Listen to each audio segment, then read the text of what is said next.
What's going on, y'all? It's Coolio back with another video. And so this week we're gonna get into a quick cap of the most recent episode of RuPaul's Drag Race, okay? Season 16, the US franchise. And with this video being a quick cap of the episode, I'm going to speed through pretty much up until the Maxi Challenge. So boom. Maya goes home, which was very sad. Love Maya. Morphing being happy about her staying. You got Q being a sore loser. She told Severe that her win wasn't deserved. And, oh, clutches pearls, mama. The Tammy Faye t-shirt mini challenge, which I'm going to tell y'all my initial thought of the challenge. I literally thought that they had to paint their faces on it, but they used all their face makeup for the entire shirt. I didn't know it was strictly just the Tammy Faye t-shirt stamp, but that was my drag queen flopping. You have Nymphia's thought process, which is freaking everywhere, and then boom, we got the workroom where they're preparing for the main stage and the challenge, and we got PJ giving us a little bit more insight into her own inner saboteur, which was nice, and then Saphira and Q squashed the beef, literally. And now we are at the challenge bathroom hunties, which I love. Maxi challenges that are based on like decor, like how we have the room ones like Club 96, the black hole. I love these challenges, so I was really looking forward to seeing what we got, and it was something. Freaking Q and Morphine, they were killing me, literally killing me.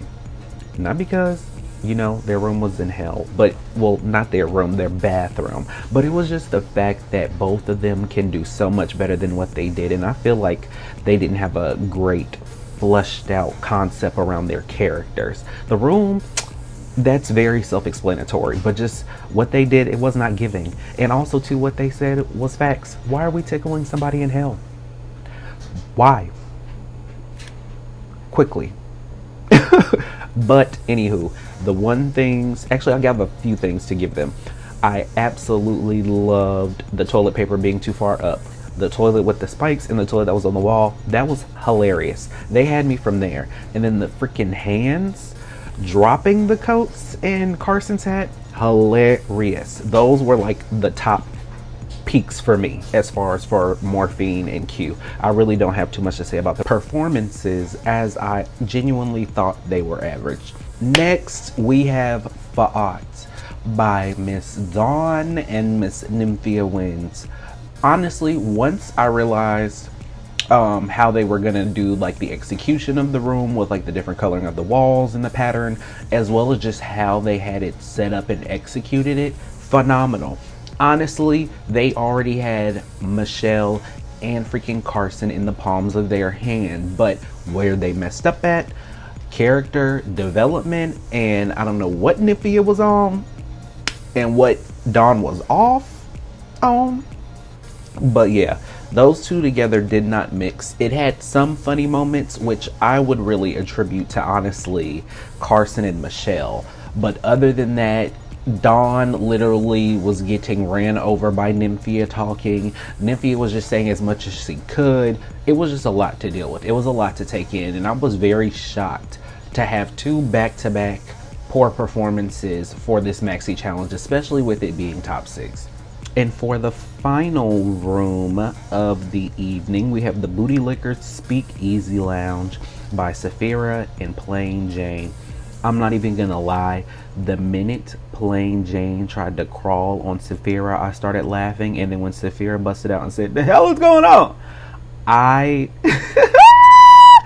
like, I was literally on the floor. I mean, yes, it was a concept that is very known, you would say, as far as prohibition, that era, that time period, but the way that they had just sold it, the character development was everything. They both complemented each other so well. It truly felt like they literally had been like the entertainment in the Booty Licker Speakeasy Lounge for years, because it felt so comfortable and so natural. Michelle and Carson again were hilarious. You can tell they really gelled with Saphira and Plain Jane.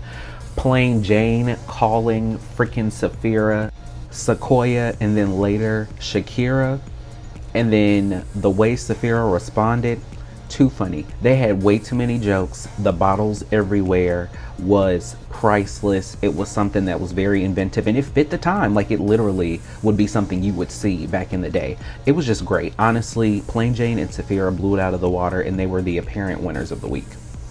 And with Plain Jane and Saphira dominating this challenge, they get a double win, which was rightly deserved. And then that gives us a bottom two for lip syncing of Morphine and Dawn, only because of the fact that Q and Nymphia outperformed the both of them. Like, all of them were equally on the same level technically as far as how they did as a collective, but then they just picked the weakest out of the two. And to be honest, when Miss Morphine snapped her fingers in that confessional, I was like, let's see what it's gonna give, because I know she's a good lip syncer. But once I saw that the song was Body, and honestly I was expecting Dawn to stay, all of that went out the window. Like, I knew Morphine was gonna eat, and she did just that. No noodles left. And sadly, we have to say goodbye to Dawn. Dawn, you put on for the Carolinas in New York, and we love you. So that leaves Morphine, Plain Jane, Q, Saphira, and Nymphia as our top 5 in the competition. And next we have our controversial drag makeover challenge for the Drag Race live show dancers. And do I think we're in for a surprise? Oh yes, I do. Let me stop. But this comes to the end of our video. Please, you all, like, share, comment, and subscribe. Tell me what y'all are liking, some things that y'all really enjoy about the stuff or would like to see. I definitely want to make sure that I cater to you all, my viewers. I thank you all so much for tuning in, and this is Coolio signing out.